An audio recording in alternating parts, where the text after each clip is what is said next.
Harus parameternya itu keadilan itu yang utama. Kalau satu ditindak ya satunya juga ditindak. Supaya tidak menjadikan kecemburuan gitu loh. Tapi itu kan tampilan, karakter orang. Apa bisa diadili? Itu aku mau tanya.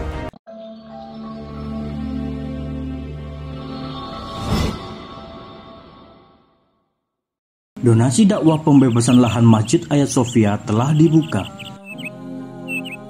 Dana yang dibutuhkan untuk pembebasan lahan adalah 850 juta rupiah. Alhamdulillah sudah terkumpul 200 juta rupiah dari hasil lelang dakwah mobil BMW Ustadz Insan LS Mokoginta dengan struktur bangunan 3 lantai.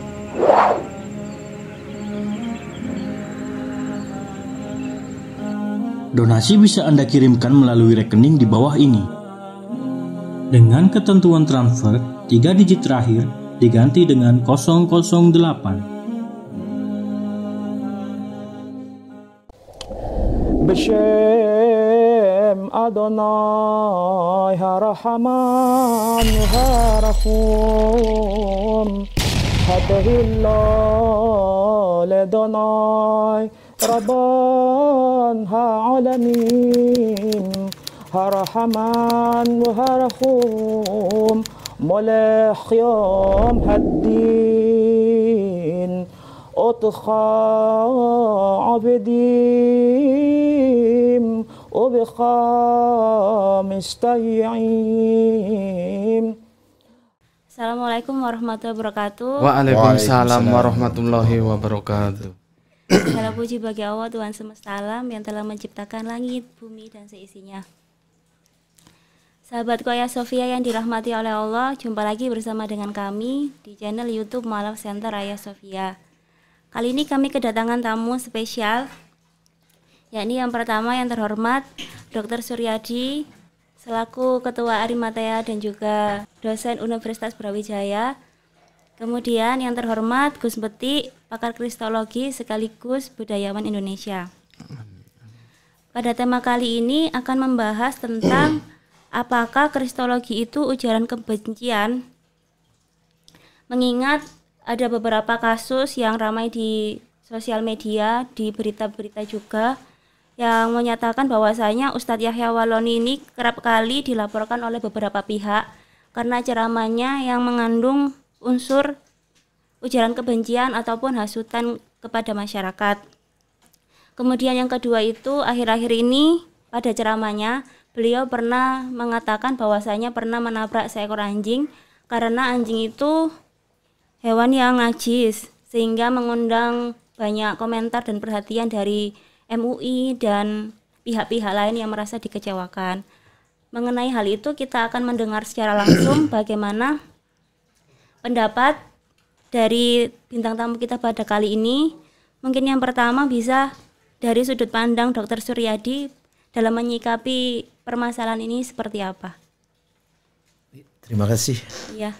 Assalamualaikum warahmatullahi wabarakatuh. Waalaikumsalam warahmatullahi Alhamdulillah wa wabarakatuh. syukurillah wa salatu wassalamu ala rasulillah wa ala alihi sahbihi wa maulah. La haula wa la quwata illa billah. Yang pertama ingin kami sampaikan adalah bahwa menyampaikan sebuah kebenaran atau menyampaikan sebuah keyakinan itu adalah sebuah perintah dari yang menjadi sumber kebenaran itu sendiri. Artinya dalam konteks ini kita tahu bahwa di negeri kita adalah sebuah negara Pancasila di mana agama menjadi nilai utama. Agama menjadi nilai utama. Dan kita sadari bahwa di Indonesia ini banyak agama. Konsekuensi dari banyak agama adalah terjadinya interaksi, tidak bisa dihindari, interaksi, saling berupaya untuk mempengaruhi, mengajak, dan sebagainya. Dan ini tentu sebuah kegiatan, sebuah aktivitas yang tidak bisa dan tidak boleh dilarang. Jadi menyampaikan kebenaran agama dari seseorang yang beragama kepada orang lain, walaupun juga sudah beragama, seharusnya tidak dilarang. Kenapa? Karena ini perintah agama. Sedangkan negara kita memberikan kebebasan untuk beragama dan tentunya menjalankan agamanya. Salah satu bentuk menjalankan agamanya adalah menyampaikan agamanya kepada orang lain. Berdakwah. Tidak peduli agama apapun, mereka punya tugas. ditugaskan oleh agamanya untuk menyampaikan dakwah itu atau menyampaikan agamanya.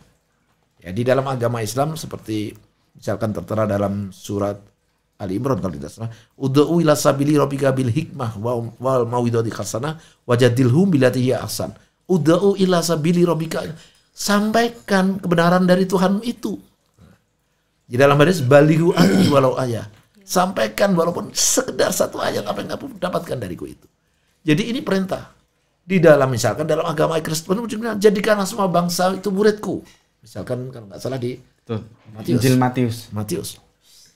Jadi semua agama itu mengajarkan, memerintahkan pada masyarakat pemeluknya untuk menyampaikan agamanya atau menyebarluaskan agamanya. Oleh karena itu di sebuah negara yang Pancasila ini, maka seyogianya dan semestinya, selayaknya yang namanya saling menyampaikan kebenaran, hal yang harus diberi ruang untuk kebebasan. Karena jika tidak, berarti tidak bisa menjalankan perintah agamanya dong. Nah, berangkat dari sini maka seharusnya yang harus dimunculkan adalah bagaimana agar dalam menyampaikan saling ajaan tadi, ya, itu lalu ada semacam katakanlah kode etik normatif untuk mengaturnya agar dalam menyampaikan tadi tidak menimbulkan sesuatu yang tidak kita harapkan. Tetapi jangan sampai melarang menyampaikannya. Nah, kalau terkait dengan topik yang dibicarakan, katakanlah Ustadz Yahya Waloni yang kemudian dilaporkan karena dinilai melakukan penistaan, misalkan seperti itu. Kalau kita melihat katakanlah fenomena yang terjadi adalah sebenarnya kan Ustadz Yahya ini adalah seorang alaf yang kemudian dia menjadi Muslim dan semangatnya kemudian ingin menyampaikan kebenaran Islam dengan katakanlah menunjukkan tentang kesalahan-kesalahan ajaran Kristiani. Kan begitu. Karena beliau apa? Karena backgroundnya beliau seorang pendeta. Karena beliau adalah seorang Nasrani, pendeta yang tentu sangat paham dan tentu tahu mengapa yang bersangkutan kemudian menjadi Islam. Karena pengetahuannya itu maka dia jelas melihat betul mana kebenaran Islam, mana kesalahan Kristen. Nah, karena itu lalu dia sampaikan tentang Kristen ini salah, masuklah Islam. Misalkan begitu. Ya. Nah, seruan semacam itu tidak boleh dilarang dan tidak boleh dibatasi. Itu haknya dia untuk menyampaikan. Sebaliknya, katakan saudara kita yang Kristen pun juga punya hak yang sama. Anggaplah ada kalau dalam bahasa kita murtadin, ya. Orang-orang yang murtad. Lalu kemudian mereka seperti misalkan yang baru saja meninggal itu Junaidi Salat. Ya, Junaidi Salat itu dulu Muslim. Lalu kemudian menjadi murtad, kan gitu kan ya. Lalu menjadi pendeta dan menyerukan tentang kekristenannya dan dia menyalahkan tentang Islam. Ya, yang terakhir ini yang juga heboh itu misalkan Saifuddin Ibrahim.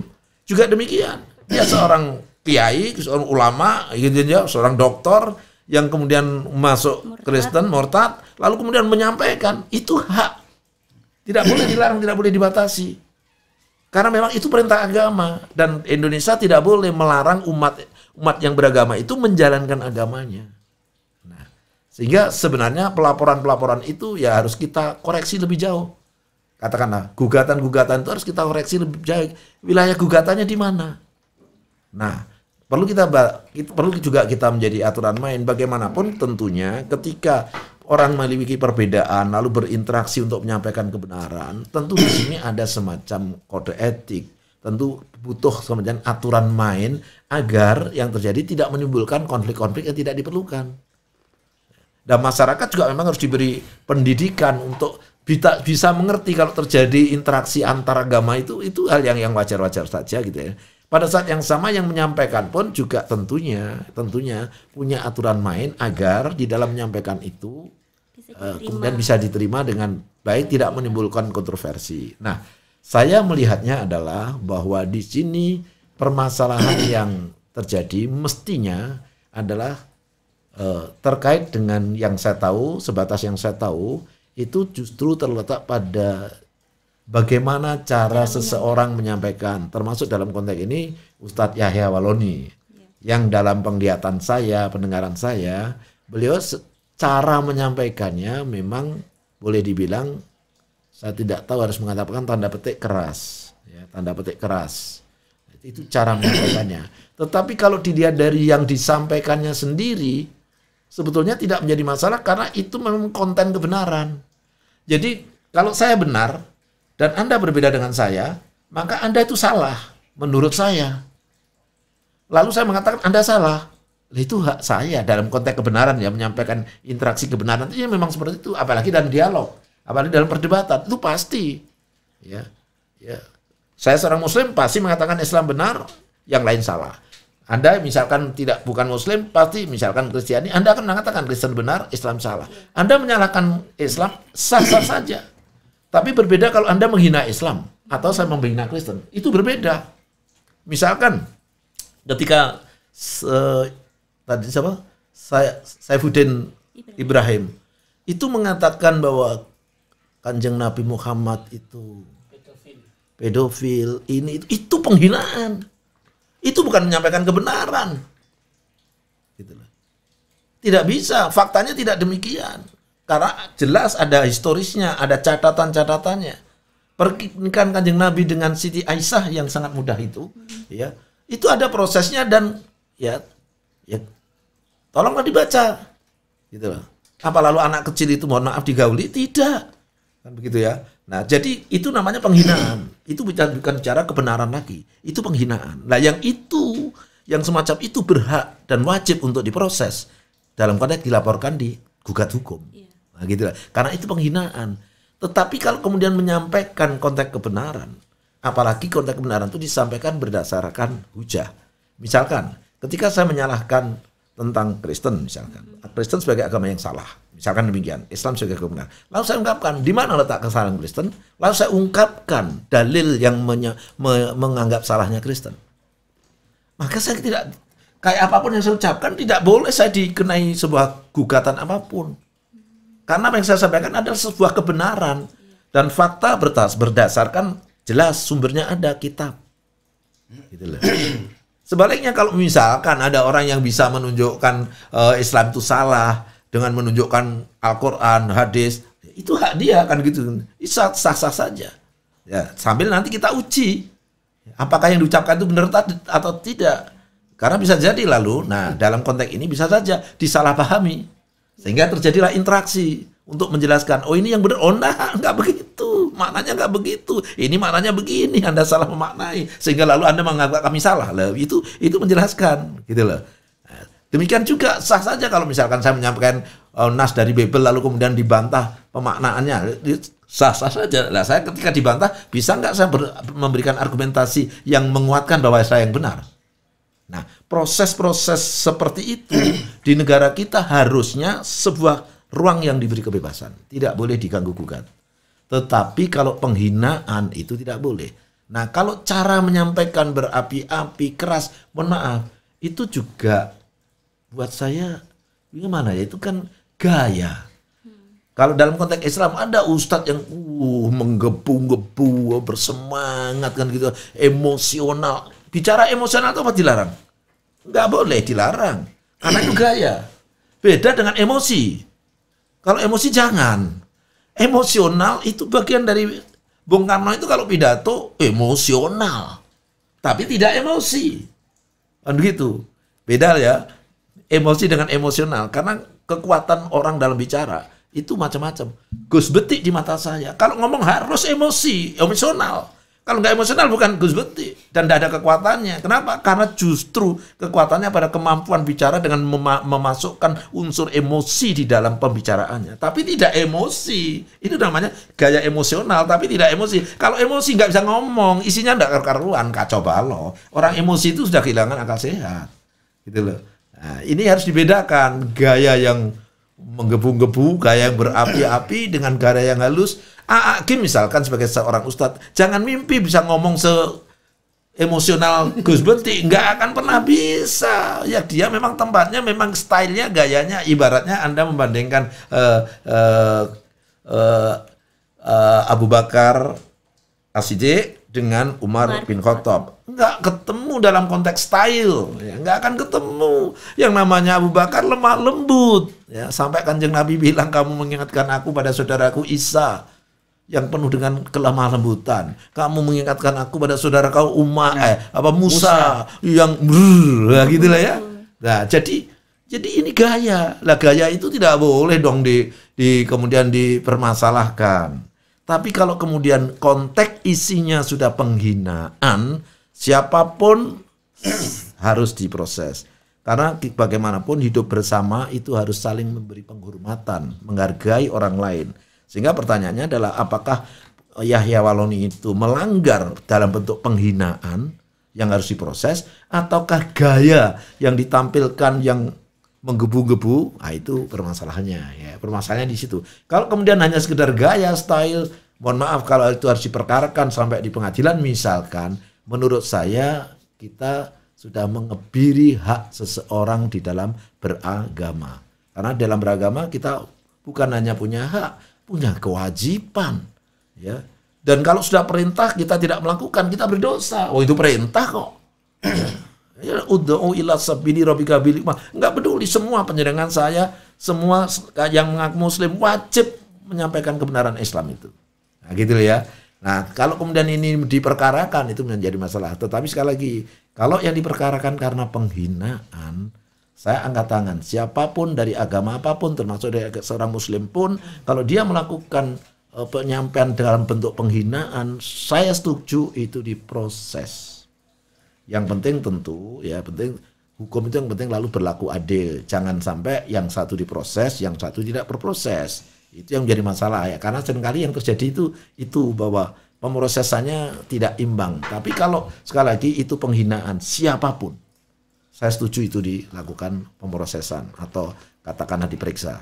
Tapi jika itu menyangkut hanya sekedar gaya, ya bagaimana? Kan gitu kan ya.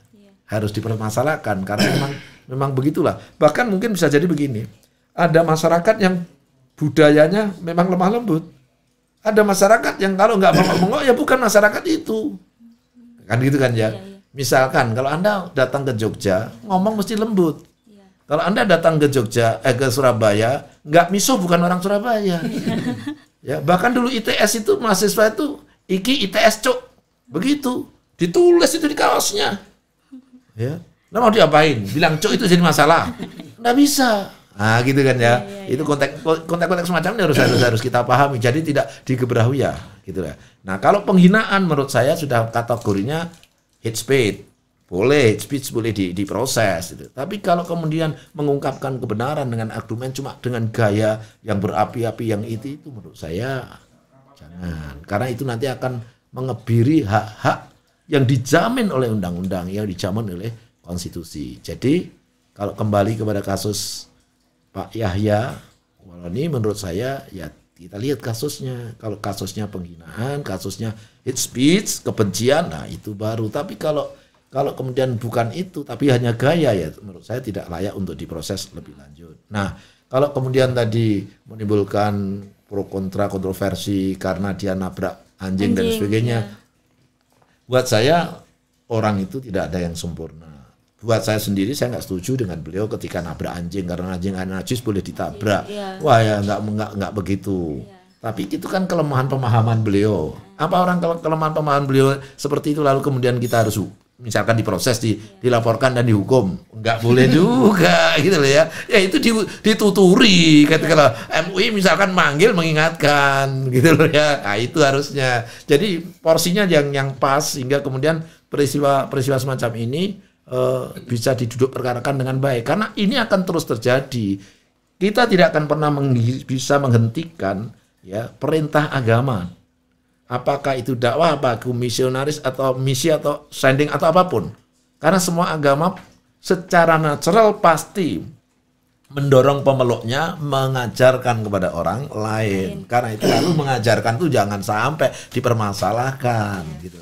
Nah, cuma cara menyampaikannya itu memang juga perlu dipikirkan agar tidak menimbulkan benturan. Karena bagaimanapun kita dalam hidup bersama itu tentu harus menjaga suasana agar katakanlah kerukunan, kedamaian itu bisa terjaga. Jangan sampai saling merendahkan, saling menghinakan, akhirnya pasti terjadi konflik. Nah, itu yang kita hindari. Saya kira kalau terkait dengan apa yang disampaikan atau kasus yang sekarang ini tanda petik diramaikan terkait dengan Ustadz Yahya Waloni, Saya melihatnya seperti itu. Iya. Saya kira demikian. Terima kasih Dr. Suryadi. Selanjutnya kalau dari sudut pandang Kristologi itu bagaimana, Gus? Bismillahirrahmanirrahim. Assalamualaikum warahmatullahi wabarakatuh. Waalaikumsalam. Allahumma sholli ala Sayyidina Muhammad wa ala ali ala Sayyidina Muhammad. Kalau menurut sudut pandang aku sih sebagai penggiat Kristologi dan mencintai pembelajaran tentang budaya, aku akan mengatakan begini dulu. Pernahkah kita bertanya, kenapa selama ini di negeri kita ini Islam Kristen ini selalu ramai? Kenapa nggak pernah Islam Hindu, Islam Buddha, Kristen Hindu, Kristen Buddha? Nggak pernah ramai. Yang ramai itu Islam, Kristen. Mungkin kalau secara uji statistik, oh ya jelas karena Kristen itu mayoritas kedua setelah Islam. Ya mungkin itu benar. Tapi kan itu salah satu variabel yang perlu diuji, gitu ya. Tapi ada nggak sih variabel utama? Kalau kita orang eksak tuh harus tahu sebuah fenomena itu dipengaruhi oleh setiap variabel-variabel yang diambil, kan begitu. Oh, keduren aku ngomong ya. Kok sulit dipahami ya, ketinggiannya. Gini aja lah, gampangnya begini. Aku mengambil sudut pandang historis teologis dulu ya, bahwa agama itu ya memang sih awalnya agama itu cuma satu sih ya. Satu dari Allah lewat Kanjeng Nabi Adam, baru nanti kemudian lewat proses nambahi, ngurangi, ada agama budaya, ada agama wahyu kan begitu. Ya. Tapi aku nggak akan lari ke sana, aku lari ke berikutnya aja apa yang sudah ada sekarang, bahwa agama itu akhirnya kan terbagi dua. Yang satu namanya agama samawi ya, langit itu, dan satu agama ardi. Agama ardi itu lahir dari proses budaya, kesepakatan-kesepakatan yang terjadi di antara mereka. Dan itu tidak ada misi. Cirinya di situ. Mereka tidak ada keinginan untuk menyampaikan agamanya kepada orang lain agar orang lain beragama seperti agama dia. Itu tidak ada. Seperti Konghucu gitu. Konghucu, Hindu, Buddha, lain-lainnya itu yang agama-agama Buddha itu tidak ada. Kan nggak ada kan keramaian di antara mereka. Nggak ada misi, nggak ada apa. Karena memang begitu. Mereka penyebaran agamanya itu ke dalam, ke sesama keluarga lewat perkawinan gitu kan. Terus beda dengan agama samawi. Agama samawi itu sebetulnya kan berawal dari Milata Abraham. Tapi oke lah, Milata Abraham itu sebagai titik awal pijakan kita. Kita lari ke Yahudi, Nasrani, dan Islam. Ya, Nasrani yang kemudian menyimpang menjadi Kristen itu kan, yang lewat Paulus itu di Antioquia. Begini, agama samawi itu sesungguhnya semuanya itu adalah agama misi. Karena apa? Ada teks-teks tertulis di dalamnya untuk menyampaikan misi. Itu loh. Cuman kalau untuk Yahudi memang kita harus kasih tanda kutip ya. Yahudi itu karena terjadi sebuah egosentris antropologis dia sebagai bangsa terpilih. Maka bagi mereka Israel dan Yahudi itu menjadi satu stereotip. Yahudi itu harus Israel, Israel harus Yahudi. Kalau ada orang beragama Yahudi bukan Israel, nggak diakui. Kalau ada orang Israel tidak beragama Yahudi juga tidak diakui. Jadi Yahudi dan Israel itu menjadi satu tarikan napas yang sama. Makanya samawi Yahudi ini kan samawi kan?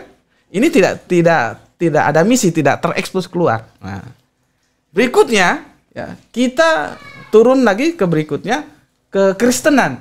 Kristenan sending misionaris itu jelas karena terlepas karena kalau menurut Five Gospel yang di John Seminary itu yang di Amerika itu, bahwa ayat di Matius terakhir itu, Matius itu seharusnya tidak menuliskan tentang sebuah perintah ya, yang itu mengatakan bahwa jadikanlah semua bangsa, all nation. Aku sudah cek semua.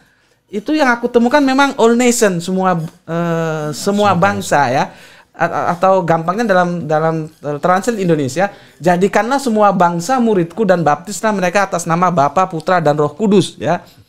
Yang dimana para Kristen juga ambivalen dalam menghadapi ayat ini. Ini sebetulnya ayat misi, bukan ayat menjelaskan tentang keberapaan Gusti Allah Agung. Kalau keberapaan Gusti Allah Agung sudah dijelaskan ya di Markus 12:29.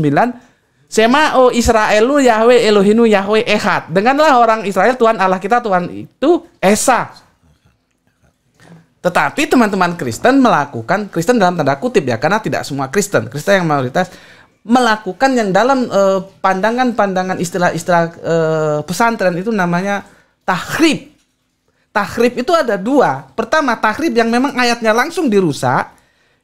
Itu yang pertama. Yang kedua, tahrib pemahaman, tahrib tafsir. Jadi itu nggak dirusak. Teksnya nggak dirusak. Sema o Israelu Yahweh Elohenu Yahweh Ehad. Ehadnya nggak dirusak. Cuman mereka melakukan tahrib terhadap tafsir. Kalau orang Islam dan orang Yahudi memahami ehad itu ya tidak berbeda dengan wahid, ya siji, ya satu. Sementara teman-teman Kristen memahaminya satu kesatuan, maka di dalamnya ada tiga yang satu, satu yang tiga. Itu masalahnya di sana. Itu ayat Markus 12:29, ayat yang mengatakan tentang keberapaan Allah, bukan yang aku baca tadi. Kalau jadikanlah semua bangsa muridku dan baptislah mereka atas nama Bapa, Putra dan Roh Kudus, itu ayat misi untuk melakukan dakwah sending itu supaya ada argumentasi dalilnya, meskipun itu menurut Fight Gospel itu ditulis itu dengan huruf gelap, artinya Yesus tidak mengatakan itu atau palsu gitu. Tapi terlepas dari itu palsu atau tidak, oke lah ya. Artinya di sini umat Kristen mengalami ambivalen. Ketika dia untuk menunjukkan bahwa Tritunggal itu Alkitabiah, dia tunjukkan itu ayat. Padahal bukan, itu ayat misi. Gitu loh. Nah, itu tentang kekristenan ya. Lanjut tentang Islam. Sama seperti Dr. Suryadi, Gosur sudah sampaikan. Sampaikanlah walau satu ayat. Kan itu perintah. Makanya kalau kita guyon-guyon di pesantren, perintah paling banyak di Al-Quran itu apa sih? Ada bilang sholat, ada bilang puasa, ada bilang zakat. Salah. Apa? Dakwah. Contohnya apa? Paling banyak diksi ya. Diksi yang paling banyak digunakan dalam Al-Quran itu fiilnya itu adalah kul. Katakan. Katakan gitu kan? Iya. Itu artinya apa? You dakwah gitu loh. Nah, di lapangan dua kekuatan ini ketemu antara Islam dan Kristen karena sama-sama misi. Disinilah tugas pemerintah harus canggih untuk memanage keduanya. Jangan sampai kisruh seperti sekarang ini. Benar yang dikatakan Gosur tadi, kalau memang hukum itu mau ditegakkan, harus parameternya itu keadilan itu yang utama. Kalau satu ditindak, ya satunya juga ditindak. Supaya tidak menjadikan kecemburuan gitu loh. Iya. Tapi kalau satunya ditindak dan satunya dibiarkan, itu jadi masalah. Karena kita tahu di dunia medsos sekarang ini, baik Facebook, WA, YouTube, itu berimbang ini semua. Kalau sudah ngomong tentang hujatan tuh berimbang sudah. Jadi kita nggak bisa menyalahkan atas nama agama. Sudah itu menyalahkan atas nama orang yang tidak paham terhadap agamanya gitu loh. Kan begitu jadinya. Karena dua-dua ini sebetulnya ada dalil tertentu yang tidak boleh mengeluarkan hujatan. Kan begitu. Seperti kalau di Al-Quran kan dikatakan, janganlah engkau berdebat dengan ahli kitab kecuali dengan cara yang paling baik. Coba. Kan ada aturan-aturan mainnya. Nah, kembali. Dalam kerangka berbangsa dan bernegara, ini penegak hukum memang harus ekstra cerdas ya. Jadi aku bagi begini. Seseorang itu ketika berdakwah, dia ada dalam dua domain. Ya, domainnya itu substansi dan metodologi. Nah, mana ini? Yang mau dihakimi mananya ini? Substansinya berarti isi dakwanya atau metodologinya? Cara penyampaian. Metodologi enggak bisa. Enggak bisa. Lah aku iki wong arek embol, saya ini orang jalanan.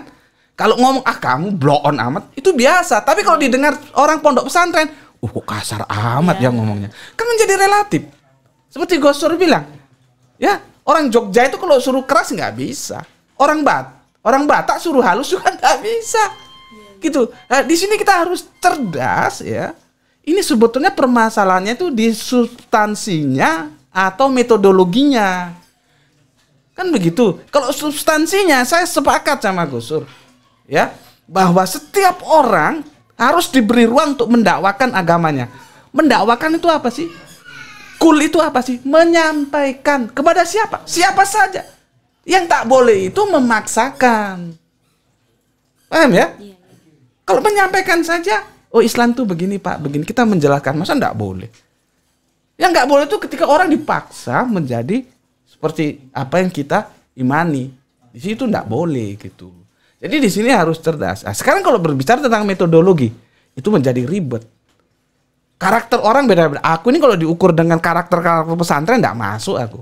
Makanya pondok pesantren yang berani ngundang aku jadi pembicara itu pondok pesantren yang hebat gitu loh. Seperti aku dulu waktu di Darul Lugo, di Gontor, di Haromai juga ya. Aku tanya gini, ini yang hebat bukan Gus Peti, tapi yang berani ngundang Gus Peti masuk pondok pesantren itu adalah pondok pesantren yang hebat gitu. Karena aku keluar out of the box. Ya, tidak boleh ada feodalisme pendidikan tuh enggak boleh. Nanti seorang murid akan nggak bebas bertanya, takut kepada gurunya, dan itu menghambat transfer ilmu gitu loh. Murid itu bebas bertanya, bebas menyampaikan pendapatnya, bebas tidak setuju terhadap gurunya, tetapi harus dalam bingkai yang namanya itu akhlak, adab gitu loh. Cuman ini pun ternyata ya bermasalah juga. Aku kalau sama Gus Dur ini, padahal mereka Gus Dur ini manusia segala macam bagiku. Ya guru, ya teman diskusi, ya aduh wis, nek nganu nggak duit ya utang. Ya kadang-kadang kami sependapat, kadang-kadang tidak sependapat. Tapi koridor itu harus dibangun atas dasar yang namanya saling menghormati atau adab atau akhlak begitu. Jadi seperti kembali kasus yang tadi. Jangan karena karakternya keras bahwa terus mau diadili. Loh, engko dhisik rek, nanti dulu. Itu kan metodologi. Sekarang saya mau tanya, aku nggak mau sebut nama ya. Yang sekarang sudah meninggal. Ya. Murtadin itu kan sudah meninggal. Dia mengutip Az-Zukhruf 61. Dia memakai pakaian-pakaian budaya yang orang ngelihat itu Betawi. Itu Betawi. Dan kita tahu Betawi itu stereotip dengan Islam. Nggak ada namanya Betawi itu nggak Islam itu nggak ada. Terus bagaimana seorang mendakwakan agamanya dengan memakai pakaian-pakaian budaya yang kalau orang lihat dari cara berbahasanya, dari cara pakaian itu Betawi, dan dia mengutip Az-Zukhruf 61 yang disalahpahami. Makanya aku kembali sering gak bosen-bosen aku mengatakan bahwa Depak itu harus mendekonstruksi terjemahan Az-Zukhruf 61 karena di situ domir hu-nya itu salah. Wa innahu, sesungguhnya dia, nah itu sama penerjemah itu dia itu ke Isa, itu yang jadi masalah. Padahal tidak. Wa innahu itu hu-nya itu ke Al-Qur'an. Jadi tunjukilah ini jalan, ikutilah aku ini jalan yang lurus. Itu yang berbicara bukan Yesus tapi Allah. Jalan yang lurus itu apa? Ajaran lewat apa? Lewat Al-Qur'an. Begitu loh. Cuman kan karena terjemahan Depak wa innahu, sesungguhnya Isa, hu-nya itu lari ke Isa. Jadi kalau kita cek teks originalnya Arabiunnya itu kata Isa enggak ada di situ. Tidak ada. Meskipun aku tahu ada waw atop, oke. Tetapi sebelum waw atop itu ada jeda satu ayat yang itu memisahkan. Begitu. Nah ini memang pertarungan untuk orang-orang yang ngerti bahasa ya. Tapi sekilas info seperti itulah. Artinya ketika domir hu itu tidak dinisbahkan ke Yesus, habis masalah. Masalahnya dinisbahkan ke Yesus, akhirnya orang mengatakan bahwa Yesus mengatakan ikutilah ini jalan yang lurus. Kan jadi masalah. Tapi terlepas itu beginilah. Memang lemah lembut. Siapa bilang yang meninggal? Cari ini wong Islam nggak iso tuh kandani almarhum ya. Yang sudah meninggal itu bilang mendiang ya, mendiang boleh. Siapa bilang mendiang itu kasar? Enggak. Metodologinya loh ya. Enggak kasar dia. Apalagi dia seorang aktor kan, dengan lemah lembut, dengan nyanyi, dengan gayanya yang kalem itu nggak kasar. Bandingkan dengan saudara kita yang sedang bermasalah. Tapi itu kan tampilan, karakter orang, apa bisa diadili? Itu aku mau tanya. Terus yang begitu dibiarin. Jadi kalau orang lemah lembut, lemah gemulai mau ngomong apa aja itu, oh itu tidak melanggar gitu. Ini sementara orang karena memang seperti Gus Dur bilang, aku kalau suruh ngomong lemah-lemah enggak bisa. Itu bukan Gus Beti gitu loh. Iya. Tapi apakah aku kasar? Ya enggak lah. Aku menghormati perbedaan kok, menghormati kalian semua. Gitu loh. Nah, itu makanya Kalau itu mau dibawa ke ranah hukum, harus pastikan dulu, pertama, hukum itu harus adil, dua-duanya harus diproses. Yang kedua, harus dipilah antara metodologi dan substansi. Kalau metodologi orang banyak cara kok, gitu loh. Seperti itu tadi, caranya memang halus, tapi menikamnya itu, ngerti yang aku maksud? Menikamnya itu tajam meskipun caranya lewat nyanyi, turat pakaian Betawi, gitu kan. Untung aja teman-teman saudara kita Betawi nggak menuntut. Kalau menuntut kan jadi masalah juga itu. Kenapa? Dia sudah membawa identitas suku, gitu. Dan suku itu masalahnya melekat agama Islam. Stereotip dengan Islam, kecuali Jawa. Jawa nggak bisa. Betawi, Padang, Aceh itu melekat menjadi stereotip dengan Islam. Tapi kalau Jawa nggak bisa. Jawa yang Islamnya ada, yang Kristen sak bacek, sing Hindu oke, sing Buddha sak lapangan. Belum lagi nanti yang Kejawen. Belum lagi yang aboge banyak. Kalau Jawa itu enggak bisa. Kenapa? Memang Jawa itu secara antropologis pusat perkembangan budaya. Jadi semua budaya mereka terima dan akhirnya tumbuh seperti sekarang ini gitu loh. Itu dari aku, sementara itu dulu.